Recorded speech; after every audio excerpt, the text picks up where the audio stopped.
Hello, and thank you for joining us here on the Neutral Zone. I am Phil Milani, joined as always by my trusty sidekick, my partner in crime. Really, the best way to describe this person is my everything. It's that Aric DiLalla. Phil, great to be back with you again for another week at the Breckenridge Brewery farm home. It's a farmhouse, but we're making it a farm home. Of course. We're out in Littleton here off of Santa Fe and Brewery Lane. That's right. That's where we are every Monday from 5:30 until about 6:15, breaking down Broncos victories. That's right, Phil. And there was a victory yesterday.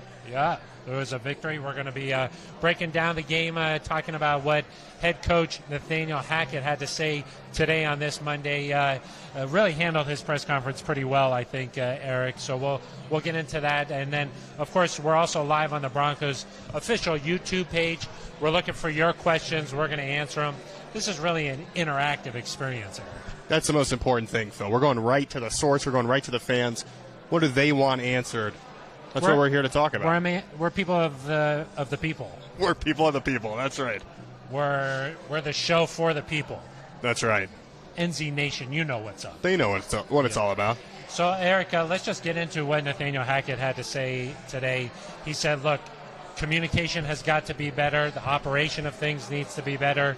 But it's easier to make those corrections after a win.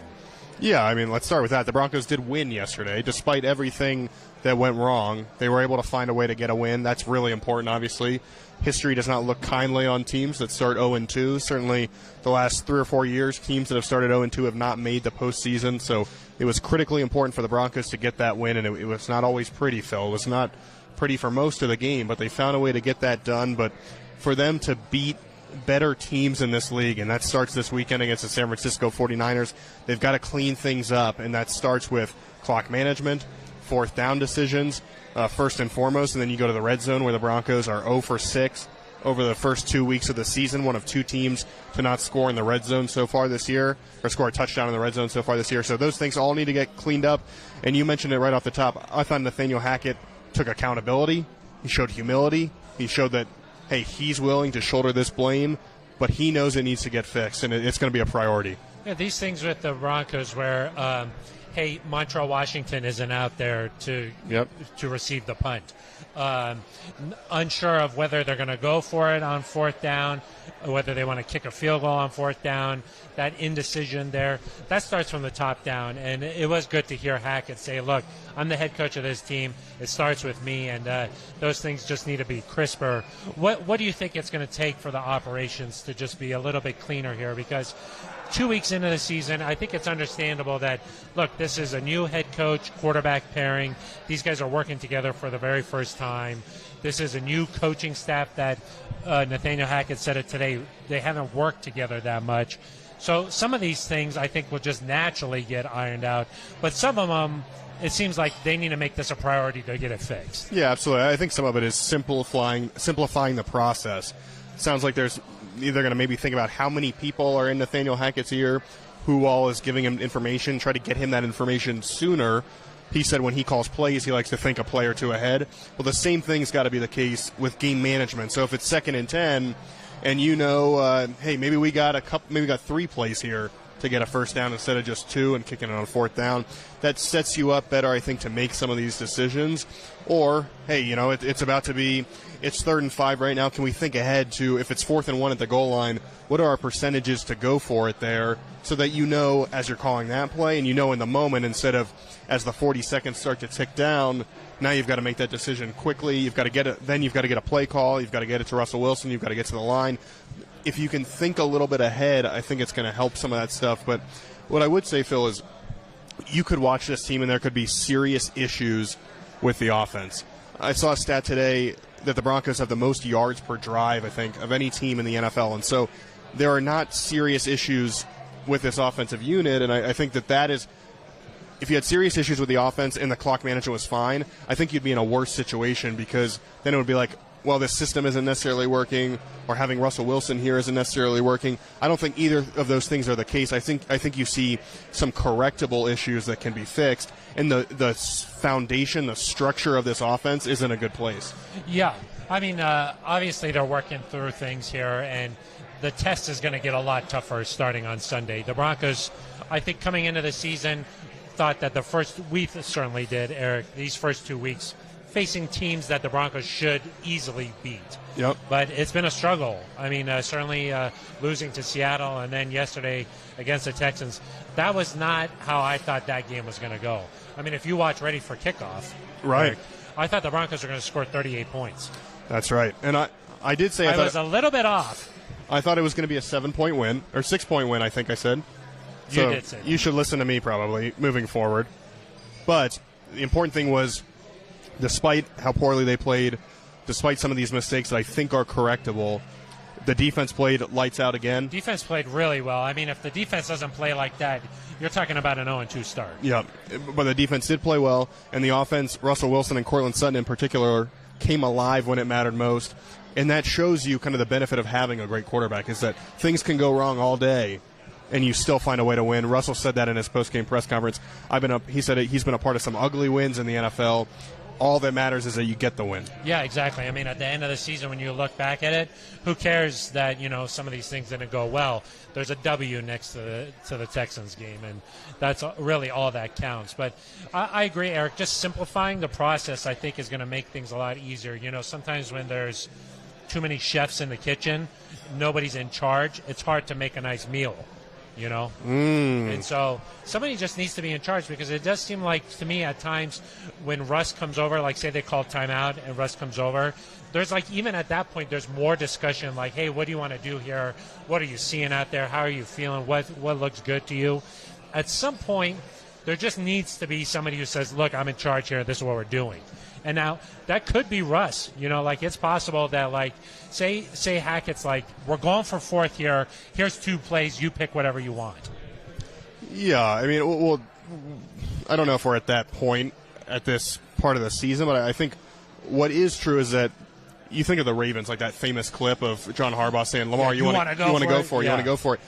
They make that decision quickly, and then there's a play ready to go. And so I think you've just got to make one of those decisions ahead of time, whether it's, hey, we're going to go for it on fourth here, or, and you have that settled ahead of time, or if you haven't decided if you're going to go for it or not, at least have a play ready if you are going to go for it, so that you're deciding in those 40 seconds, maybe in 15 seconds you decide, okay, we're going for it, let's go, let's get up to the line. Now you've got time to figure things out, you get set, you don't have any pre-snap penalties. Because some of the pre-snap penalties we've seen, Phil, I think is because they're rushing to get up to the line. They're trying to get the play off before it hits 0. Obviously, people started counting to help out a little bit. Yes, they did. I think these things will get cleaned up, but simplifying the process and thinking a little bit ahead down the road, not this play, but 2 or 3 plays ahead, I think will really help the Broncos. Yeah, just cleaning that things up. I think that is what initially got fans a little bit frustrated yesterday. Obviously, the Broncos fan base is they know football. You know what I mean? They've seen what good football looks like. They know how this is supposed to look. And when things aren't going well, it's easy to identify it. And understandably, they were upset during the game. Nathaniel Hackett afterwards said, "I'd be booing too." I mean, he gets it. And I think that I think he appreciates the fan base. I know I certainly do. Randy Gregory was like, hey, these guys need to chill out a little bit. But I think that booing, when you go to a game, you're allowed to boo. Yeah, I mean, I think one thing that maybe the players who haven't been here for the last 6 years might not have a sense of is that frustration. Say this was 2017, Phil. Gary Kubiak's just retired. The Broncos have just gone 9-7. They're a year removed from the playoffs. If the stuff that happened yesterday happened, I don't think there would be the same sort of reaction. I think people would be like, okay, well, it's a new head coach. It's the first-time head coach. We're figuring things out. That's okay.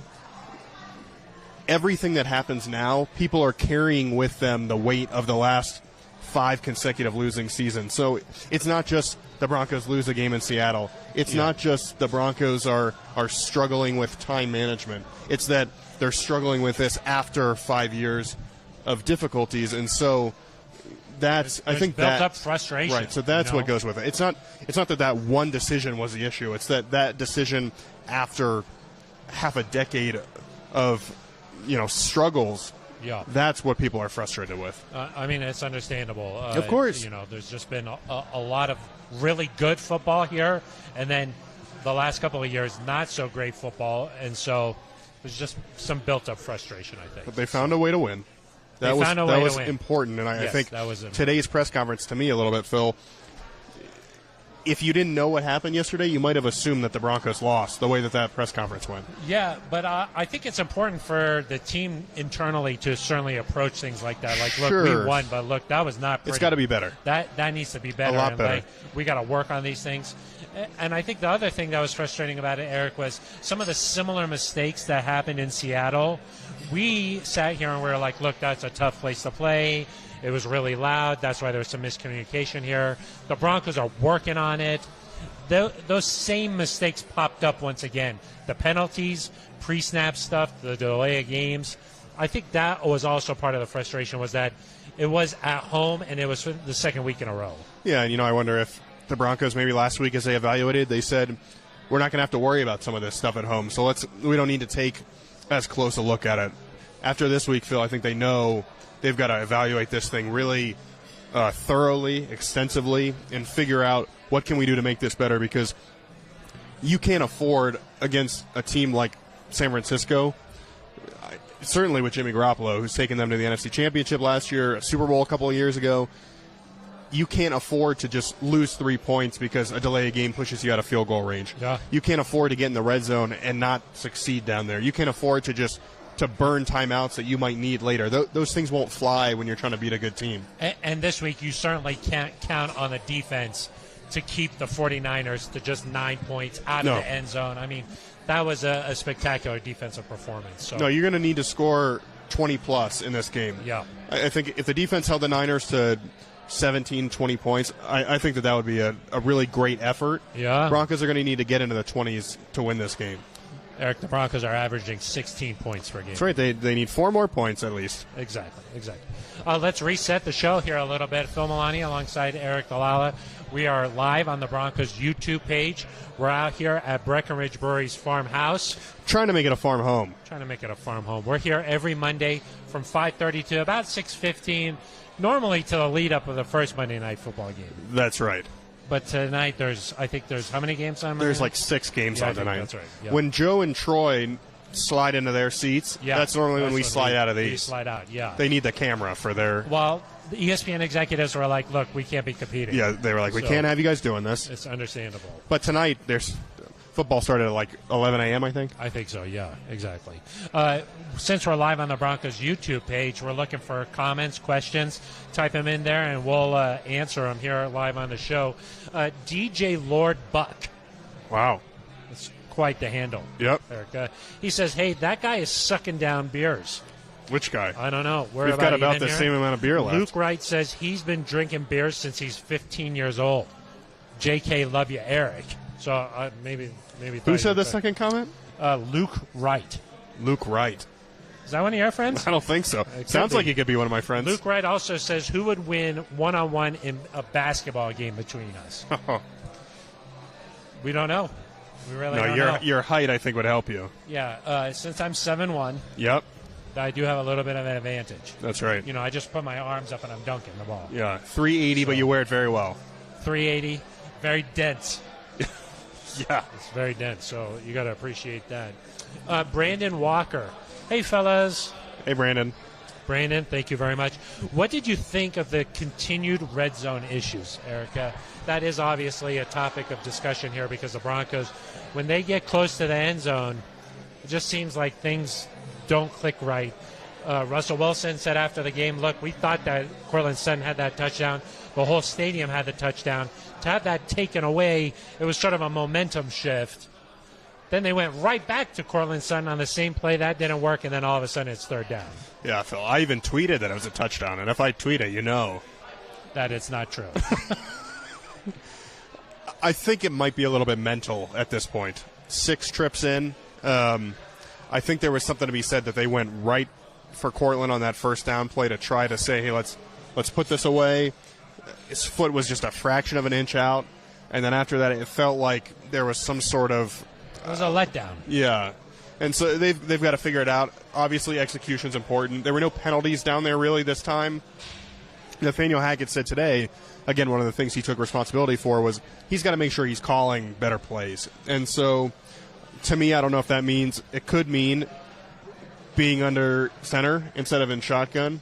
It could mean, Javonte, they ran the ball, I think, one time in 6 goal-to-go plays. Could mean, and Javonte picked up 4 yards down to the 1 on one of his plays. Could mean, hey, let's just power it in there from a yard out under center, hand it off to Javonte or Melvin and let him get in there.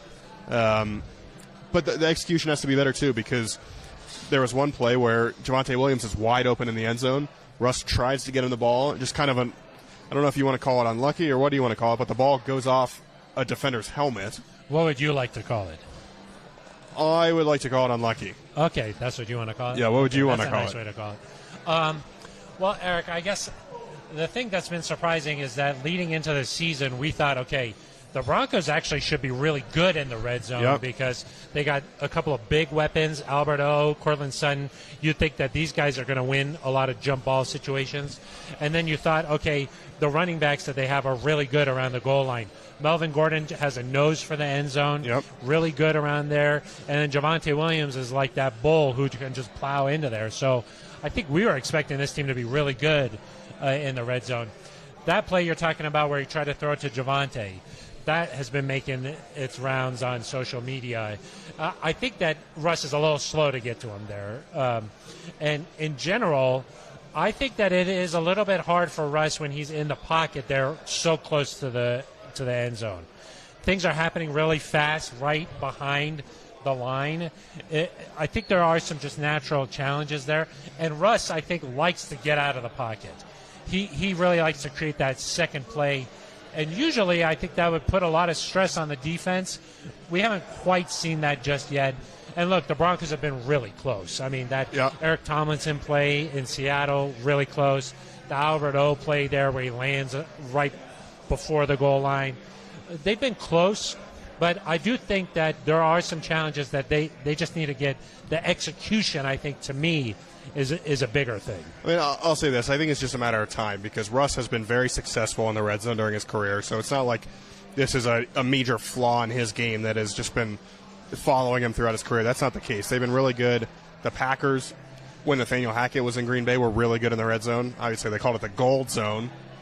Maybe we got to go back to calling it the gold zone. Maybe that could be better. I think Nathaniel Hackett said today, they're still figuring out what works well for both of them. He said he needs to tailor things a little bit more for Russ. I think he said whatever Russ wants to do, whatever makes Russ comfortable. That's what we're going to do. I think they're still figuring out, and I know it's frustrating because these games all count, especially for a team that has playoff aspirations, but I just think it's going to take a little bit of time. Hopefully this coming week they figure it out. But listen, Phil, there are teams. I went back and did a little bit of research in terms of not getting into the end zone the first couple weeks of the season. Not quite that far. Not that deep. But I would say the teams that struggle, like the teams that have not scored touchdowns through 2 weeks in the red zone over the last several years, they generally only have 1 or 2 or 3 red zone trips. They're not good at getting down there at all, and so they're not scoring. Just bad offense in general. Right. The Broncos have shown they're good at getting down there. They've gotten down there 6 times. You know, they've thrown, I think 3 of them have come on big pass interference calls that have got them down inside the 5-yard line. I mean, they've shown a propensity to make big plays, to get down there. They've just got to figure it out. It's not like this is an inept offense. They have that big play ability. They have the ability to drive the ball down the field. They've just got to find a way to punch it in. And once they do that, I think that's when you'll see this thing turn and they'll get rolling. Yeah. Maybe it just takes a little bit of a I think just one, and then then the monkey's off their back. Right. Yeah. But the next time they get in the red zone, it's going to be some pressure. Yeah, that'll be what people talk about. And until you do it, it doesn't matter. We got a comment here from Dylan Williams. We need to trust Russ more, be better in time management. We didn't pay a whole lot of money for him just not to cook. Well, I mean, I think they tried to cook yesterday. The issue was, there were some thoughts about Russ's stat line, and it wasn't all that great, and his passer rating was 6 for 19 in the first half. At one point, yeah. At halftime. I mean, I don't want to dismiss the other receivers there, but you were at a point where you had Cortland Sutton, who had a really nice game, and I think is showing what he can do as the top receiver in this offense. And then you had a rookie in Montrell Washington. You had Tyree Cleveland, who has not played very much football at all. You had Kendall Hinton, who is a practice squad player that was promoted up for the day. I mean, it was not the weapons that the Broncos were supposed to have offensively. 3 of the 4 top weapons did not play or were not in the game after Jerry Jeudy got hurt. KJ Hamler obviously missed the game. Jerry Jeudy got hurt, and Tim Patrick is out for the season. Never played a game, and that actually might be the biggest reason they've struggled in the red zone is that Tim was the go-to guy inside the 5-yard line, inside the 10-yard line, because he would go up and make a play. They've missed him, and yesterday, so some of the rust, I think, is that he didn't have a lot to work with necessarily. I heard a couple of funny bumpers on the radio. Oh, yeah? One was, Russ can't cook without the groceries. Okay? I think that was funny. That's what you thought, yeah. I laughed while I was in the car. Yeah. The other thing I heard was, not only is the honeymoon over with Nathaniel Hackett, they're in marriage counseling. That was a little bit harsh, but it was funny. Harsh. But it was funny. What I would say about Russ is that last year or previous years here in Denver, if you had that receiving core, and we've seen this team have that sort of talent at receiver where it would have been brutal. Cortland's out for the year or Jerry's missing this much time or whatever.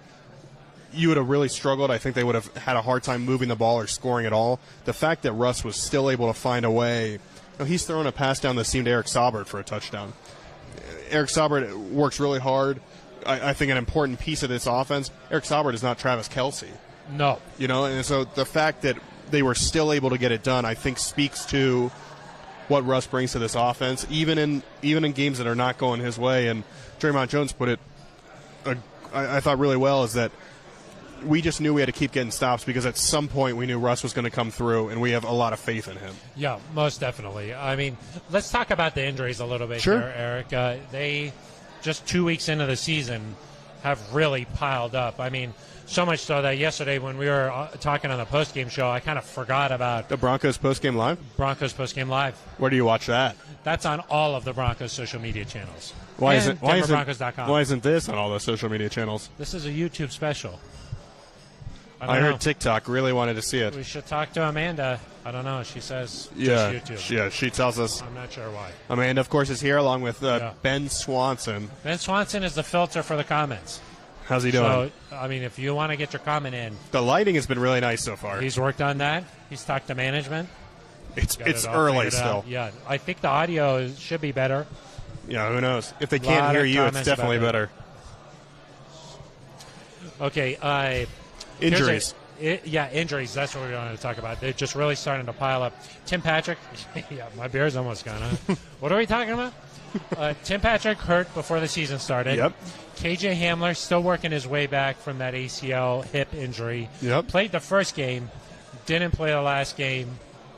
They're going to need him. They're going to need him this week. Who knows if he's available? Yeah. Who knows? Well, if you go every other. Yeah, exactly. Jerry Jeudy, day to day. Yep. We'll see if he's okay. Broncos got good news on his. I believe it's a shoulder, rib, chest injury that he sustained. I think so. So an upper body. Kind of a vast. Upper body. I really thought that he just had the wind knocked out of him, but turned out to be a little bit more than that. Yeah. Landed on the ball. Defender landed on him. That would be painful. I mean, it's not a basketball that you're landing on. These footballs, they're hard. They're hard. A basketball is very hard, too. You think as hard? They're both hard. Quinn Minor's injured. That's true. That first game. Not sure if he'll be ready to go. Yeah. Billy Turner, of course, not available so far this season. Did you have something to add? Well, I was going to say Pat Surtain as well. I'm going through the offense right now. Oh, sorry. Yeah. Now to the defense. Pat Surtain, got good news on him, Eric? Yep. Day-to-day. Shoulder. He had a shoulder. Yeah. We think. Potentially a shoulder injury. He's day-to-day. The Broncos got good news on him there, but Justin Simmons already on IR. Josie Jewell has not played these first 2 games. I would think he'd be back this week. I think they thought he was going to be back last week, but not able to go. I think he's going to be back this week. So you think? He practiced at the end of last week. He was questionable.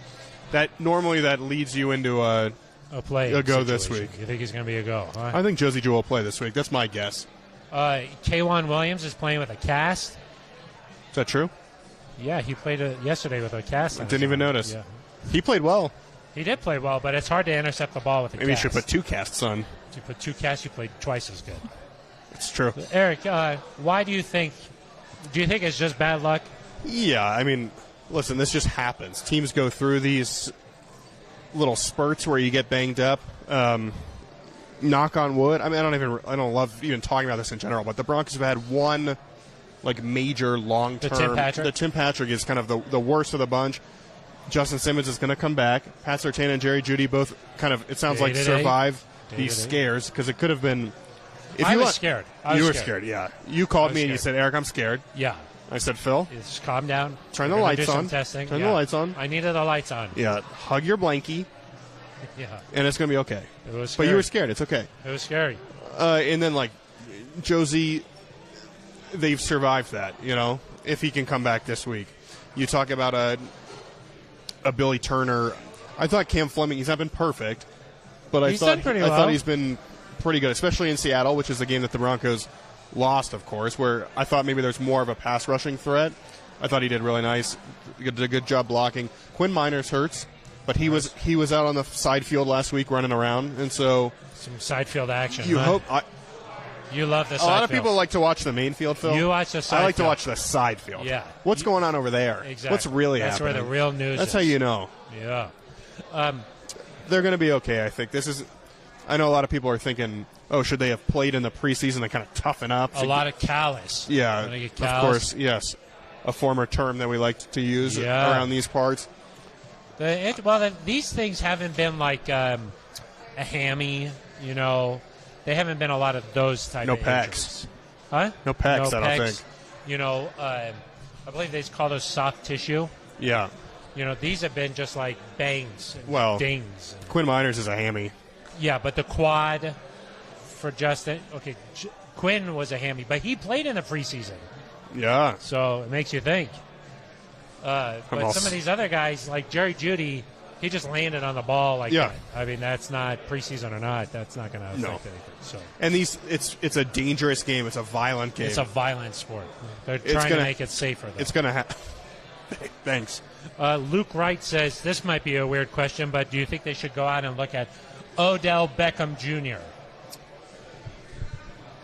Oh, I do think that the wide receiving core, well, let me say, if Jerry Jeudy is truly day-to-day and could potentially play this weekend, I think you're okay for now. Because I'm hopeful that KJ Hamler is able to come back after a week of rest. That's kind of what Nathaniel Hackett made it sound like last week, that he just needed to be kind of eased back a little bit. Take it easy. And so if you have Hamler, Jeudy, and Sutton, I think you're still okay. But the Broncos are certainly in a position where if they have another long-term injury, I don't know if it's OBJ, but they're going to need to figure out what to do, because what happened yesterday I don't think was sustainable in terms of long-term success. Right, in terms of if you play the Chiefs and you got to match them touchdown for touchdown, I think you need a little bit more juice. And one guy that we should mention, Phil, the juice is really important. Nathaniel Hackett loves juice. Everybody does. I think a lot of people like juice. Some juice. Everybody likes that. Orange juice, apple juice, pomegranate juice, pineapple juice, yeah. Cherry juice. Cherry juice reduces inflammation. The players drink a lot of it. Oh, that's good to know. Yeah, that's how I know cherry You just drink milk generally. Yeah, whole milk. Yeah, just whole milk. Yeah, not even pasteurized. No, straight from the source. That's right. Okay. I would say one thing in terms of receivers, it's worth noting that Greg Dulcich is eligible to come off IR in 2 weeks. Yeah, and that, I forgot about him. You've been watching that side field, haven't you? Yeah. When you watch the side field and you see those locks and those quads, you know what's coming. Yeah, what's coming? I think a potential boost to the little offense. Potentially some Tuggalicious. Tuggalicious. Oh, the plural is Tuggalicious. I think so. But with Greg, he's not he's not as big as an Albert O, and so I think he's more of like a guy that maybe you play in the slot. Oh. He's going to be a mismatch there on some linebackers. If he comes back, I think he could have an impact, and you could say, okay, we're in a better spot than maybe we were a couple of weeks ago. Yeah, but you saw the Broncos move up Kendall Hinton. That was their move this week.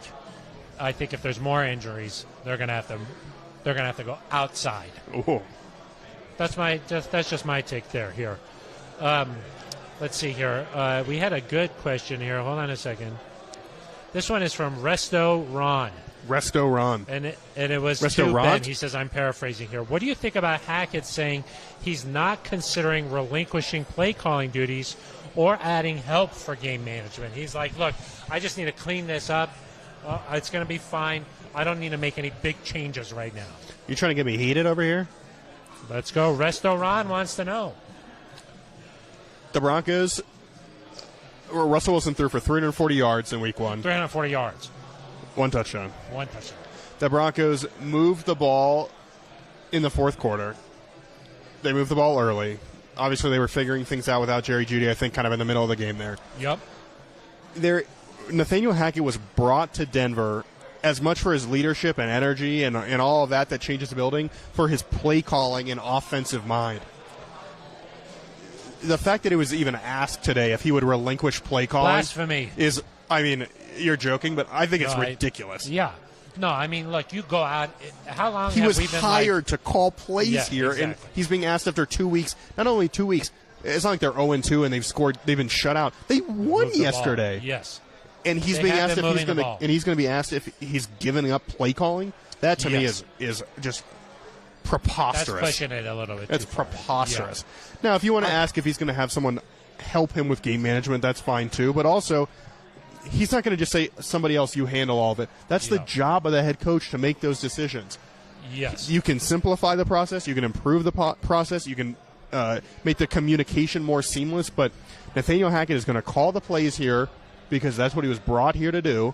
And you see coaches all over the league call plays. Yep. Kyle Shanahan, who they're playing this week, Sean McVay, Matt LaFleur. Yes. I mean, I could go on and on about head coaches that call plays. There's no reason why Nathaniel Hackett should even be asked about that. Yeah, even here in Denver, I mean, Vic Fangio called defensive plays. Vance Joseph called defensive plays. Gary Kubiak called offensive plays. I mean, you could just keep going back, and there's your answer. We got some sunlight coming in here. Ben Swanson's going to be changing things up here. Did Vance call defensive plays? I think he did. Oh, maybe did he not? I wasn't sure if Joe Woods maybe called. Oh, maybe Joe Woods did. Defensive plays. Oh, the lighting, we were close. Yeah, we were close, Swanson. Hard to adjust with the sun. But, yes, I think that people just need to calm down a little bit. I think that it's easy to overreact a little bit here. The crowd was booing. They have the right to boo. But if you start feeding into, like, this narrative, let's just calm down a second. Give him a fair shake. Yeah, and the other thing is, like, part of the success is the chemistry that he has with Russell Wilson. Yes. That is going to improve with time. And so if you make a big change now, it's like, well, what was this whole offseason of working and coming up with these game plans and being on the same page and being in the headset there? Well, yeah. You think we're fired up? Amanda's over here. She's just full of rage, just pounding the table. Just threw her beer across the room. They didn't like that here Swanson's at the farm home. Swanson just got hit. Gone. I will say this, Phil, and I don't mean to. This is not a shot at anybody, but also, who do they want to call offensive plays? That is true. I mean, I think that Kubiak could probably do that. Oh, Clint. Yeah, that's true. But I do think that you brought in Nathaniel Hackett because of his offensive mind. That's true. Clint does have offensive play calling experience, but that's something that, like, Matt Nagy got asked in Chicago after like 3 years. Yeah, exactly. You don't ask that after 2 weeks. Yeah. And then, look, they're working on things with Russ, and we talked about this all offseason that this was going to take some time. I think if the Broncos just execute a little bit better in the red zone, we're not really even having a conversation like this. So. No, and yesterday was by no means perfect, but if you score in the red zone there, the game is probably 20 to 6 or 24 to 6, and you're probably not you're probably not feeling like, oh, we just crushed them, but you're feeling better. And obviously, if you convert in Seattle, you win the game. And then you're talking about this. I will say Houston also had a couple of drops down in their side, so if they convert, then maybe you're talking about a different thing. So they had kind of one possession inside the 10 that was the only time they really challenged Denver. Yeah. So I do think it goes both ways there, and you win some and you lose some, and the Broncos now 1-1 through 2 weeks here. I think that the Broncos are expecting a little bit of a better performance against the Texans, but at the end of the day, you're 1-1. So you got to be happy with where you are. I know it's a week-to-week league, and everyone is expecting perfection right now. I want people to keep things in perspective that, Phil, we went through the schedule before the year, and I said, hey, if the Broncos can get to week 6 through week 6, and they're 3-3. It's not what you want, but the rest of the schedule sets up in a way that you can survive that. And so I do think we talked about getting off to a hot start, though, and the importance, because the month of December, January, brutal. But say you get through the next couple of games, and hopefully the Broncos are 5-1, obviously, and not 3-3. But if you're 3-3, well, then you have home games against the Jets. You get to play the Jaguars, who obviously looked good, but you would still hope you could beat them. You play the Panthers. You play the Raiders at home. There are chances, I think. You just got to get through these next few weeks, continually improve, show signs of progress. That's what's most important to me. Obviously, you want these wins, but can they show that they're making strides and that they're learning from some of these things? That's critical. Most of it. You gotta keep improving, keep building, keep growing, and then hopefully you start to hit your stride a little bit. That's what King Spence 99 says here. So many injuries. I think the Broncos will hit their stride around week 6, rattle off 6 straight wins. King Spence 99 says this. Being able to bring back Simmons, hopefully a healthy O-line, get some receivers back, and then you'll be really cooking then. So yeah, I mean, I don't disagree with that kind of, that you're going to find your stride at some point. You know, Jets, Jaguars, Titans, Raiders, Panthers. I mean, those are games that you can win those games. Yeah. And I think right now it's hard to think of this team as a dominant team because of what you've seen the last 2 weeks, but the talent is there. Yeah. I think certainly we've seen from Russell Wilson in his past the ability to rattle off wins. They're going to get better. Yeah, and listen, it's not a finished product. When the Broncos in 2012 were 2-3, there are probably not very many people that were sitting there saying they're about to rattle off 11 straight wins. I'm not saying that that's going to happen, but yeah, they didn't lose again. Well, until the playoffs. Yeah. I don't even really remember. You don't really game. count that. Yeah, I don't. I've had a lot of therapy done on that, and I don't even remember that. So, Aric, we are live at Breckenridge Brewery, Farm Home. Farm Home. I'm comfortable saying Farm Home now. Yeah. It's a farm home. We're in Littleton, Denver metro area, off of Santa Fe and Brewery Lane. Brewery Lane. We're here every Monday from 5:30 to about 6:15 or so, right up to the lead up of Monday Night Football usually. We're also live on the Broncos official YouTube page, so check us out there if you don't live in the area. If you live in the area, come on down. That's right. Just hang out. Come say hi. It's nice. We got Amanda here. We got Ben Swanson here. We're rocking and rolling. I think if you tell them about Ben Swanson, they might not want to come. He'll draw you. It's kind of like, like a carnival. The cartoon, the caricature. Yeah, exactly. So we got about 5 or so minutes left in this show. So let's look ahead a little bit to the 49ers. I know we'll do that on the episode of the Neutral Zone coming out on Thursday. I love that episode. It's one of my favorites. One of my top 2 episodes of the week. It's really one of the best here. Anthony Bomer, our friend from last week. Definitely remember him. I don't know if I should feel better than I do about last week or not. A win is a win, though. Go Broncos. You feel better after this one or the Seattle game? Ooh. I think this one. You got to win, which was critical. You needed to show, I think, that you could withstand some resilience or some adversity and get a victory. I thought the defense was tremendous. Good. And I think some of my concerns about Justin Simmons not being in there and communication errors. Stearns played pretty well, huh? You never heard his name really called. Came up, made a big tackle on the running back. A nice job. They didn't have those communication errors. So I feel really good about this defense. I do think the fact that you saw the offense being able to survive a bad day and still find a way to win was encouraging.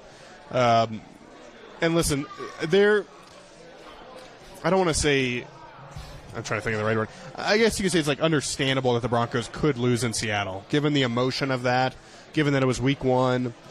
It just everything that went into that game, I think you can kind of understand that there would be a loss there.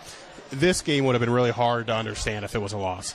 Yes, at home you couldn't. And so I couldn't have stomached it. No, you wouldn't. You said you texted me at one point. You said, "I'm not coming tomorrow if they don't win." Yeah. And so the fact that the Broncos won, I think, is encouraging, and you can make all these corrections with the benefit of a win. Yes, that's easier to stomach. That's what good teams do. Is last year, Phil, if the Broncos had won 16-9 against the Texans, I think it would have been like, all right, we're moving on. That's way to get one done at home. Yeah. The expectations are higher now. What did the Broncos start last year? 4-0? 3-0. 3-0. Yeah.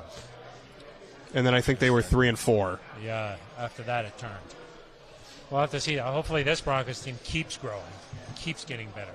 Well, I think last year you were happy with wins no matter what. You were just happy to get a victory no matter what it looked like. Yeah. This year we're like, oh, they only won by what, 7? Yeah. They only won by 7. That's not good enough. It didn't look good in the second and third quarter. We got to be a lot better, which is it's all true, but also it's nice that the standards have changed a little bit. Brandon Walker says, my wife says hello to the fellas. What a great show, she says. Thanks, Brandon's wife. Hello, Brandon's wife. Is it okay to say Mrs. Walker or Miss Walker? I don't. Just hello. Yeah. It's like, thank you for watching. Truth 1000. Tom's wife might not be pleased that you're... Whose? Tom's wife? Why would she not be happy? Well, normally she likes her shout out from you. I haven't heard from Tom. No. Kind of disappointing. He used to care. He used to care. Yeah, he used to care. Tough look. Truth 1000 says, this show is only 45 minutes now. Last year it was an hour. We say 6:15, but it's a little bit of a gray area. Yeah. It's, when we finish, we finish. Yeah, so, that's right. When it roll, it's a little bit of a moving. Your clock management, not good. Clock management, not great. And yours has no hope of being fixed. Yeah, everything's already off of my plate, and I still can't really do it. So. Yeah. You have literally nothing else to do, and you still can't do it. I still really can't do it. I don't even have a headset. Truth 1000 also says, what is the 49ers' biggest strength? What should the Broncos be most worried about in the matchup in the coming week? They're good, man. This is a different 49ers team than maybe we initially thought. Trey Lance carted off, air casted. It's never good when they put the air cast on right there. No, it's not. He already had his ankle surgery today at Stanford. Tweeted out a nice little picture there. We wish Trey Lance a healthy recovery. Minor setback for a major comeback. We never want to see a young, up-and-coming player like that. Never want to see injury like that. Of course not. Sad. I did text our friend Ben Swanson. I said, you never see a major setback for a minor comeback. You don't ever see that. No. You always see a minor setback for a major. It's just interesting. A major, yeah. When was the last time you saw You never saw one of those. Yeah. I've never seen one. No minor. Yeah, you don't want a minor comeback. I will say I watched the game today, the Niners-Seahawks game. Oh, yeah? You did some research? Apologies to Seattle because they were focused on going undefeated. They were, yeah. Which didn't happen. I noticed our friend Shelby Harris didn't do too much. Yeah, he didn't do a post-game interview? Well, I don't even think he had a tackle in the game. Oh. Yeah. Well, they said they were going to be the 72 Dolphins. It didn't happen, so apologies to them. What I will say is that I watched the 49ers. I think it was about 2 drives with Trey Lance. Man, they look good with Trey Lance. They look good with Trey. They look good. They're running the read option. He's throwing it down the field. It stresses your mind, I think, as much as it does like your physical abilities. It is tough. And so when he went out, I was like, okay, well, this might actually be good because there's a sentiment that like Jimmy going in now is actually better for the Niners' short-term hopes. Yeah. And then I watched Jimmy, and I'm like, man, they're still really good. He went in, he balled out. He balled out. Yeah, he balled out. Deebo Samuel got hit behind the line of scrimmage on one play, took off for a 65-yard game. They know how to use their weapons. Jimmy, really accurate. Brandon Ayuk. Play action, of course. Yeah. Pride of Arizona State, if I'm correct. Yes. You think he's interested in the head coaching vacancy or no? They could use him right now. Maybe we could call and suggest that before this weekend. Say, hey, they need you down there in Tempe. It's a good 49ers team. I mean, they went to the NFC Championship game last year. They were a few plays away from playing in the Super Bowl. I think that is how that works. When you go to the NFC Championship, you are one step away. But that was very close. I didn't say step. I said there are a few plays away. Little bit of a difference. Few plays is less than one step? Jimmy G was banged up at the end of last year. That's true. Few plays is much different than one step. What's less? Well, because a step, you don't know what that means. Like a step could be like an entire game is a step. Uh-huh. And I'm talking about a few plays, so a few plays is less than a game. Got it. Makes you think. Certainly does. But that's a good 49ers team. Of course, Kyle Shanahan. First game coaching here. Huh? It'll be his first game coaching here. Back in Denver, yeah. But he roamed those sidelines for a long time. He roamed them, man.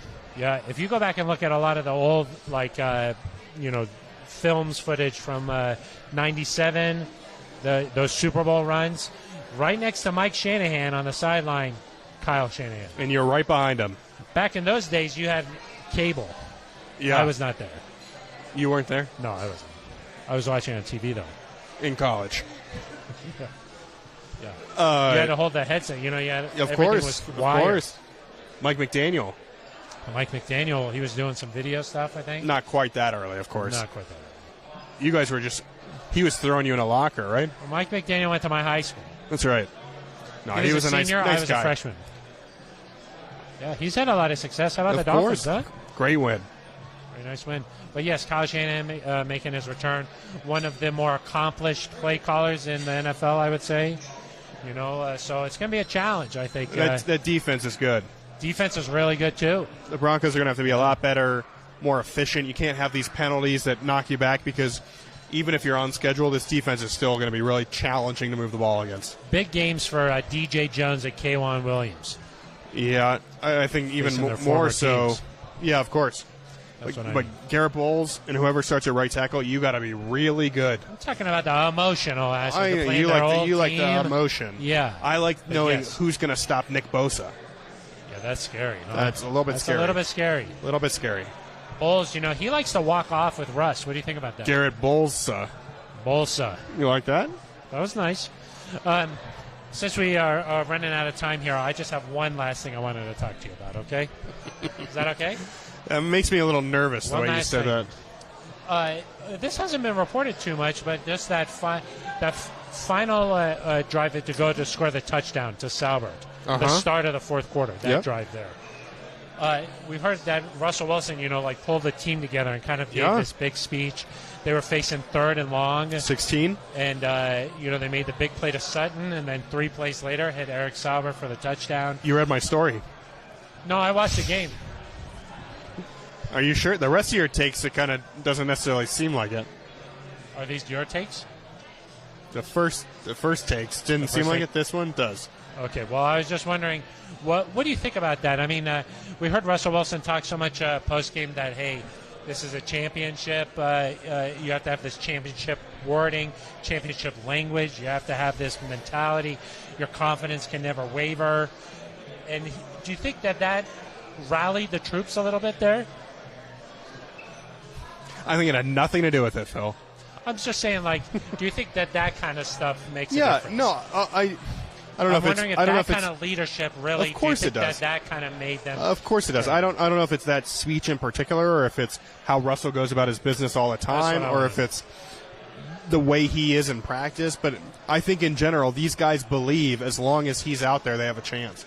I think if the Broncos were down 7 points with 30 seconds left and they took over at their own 30-yard line, I think they would still believe with Russ that they had some sort of chance. And so you think that kind of stuff matters, just yes, of course. Keeping them together, keeping them rallied, keeping them focused, believing. How many times have we seen this team over the last 5 years get into a losing streak and then not be able to break out of it? And Brandon McManus mentioned that a few weeks ago. Hey, we seem like we have a really good team. How are we going to react when we have a tough moment, when we face adversity?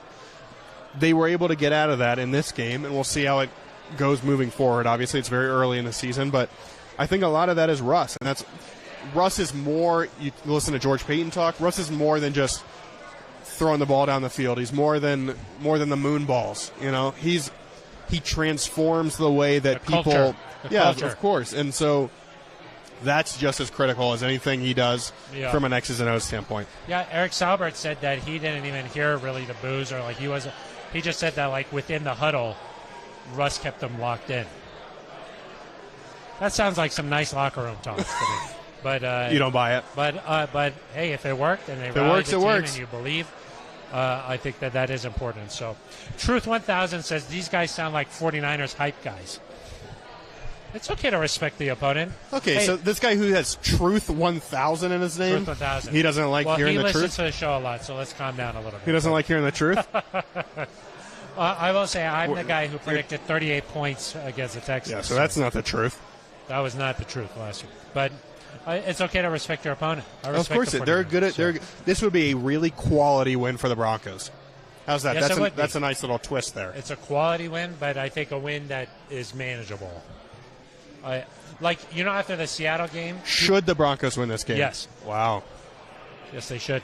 Wow. Like after the Seattle game, we said, okay, now the Broncos have to go out and steal a win. Yep. I don't think this is that, stealing a win. I don't think so. This is not I wouldn't say like, oh, they beat the 49ers where they're even. I think like stealing a win is like going to Kansas City and winning, going to Baltimore and winning.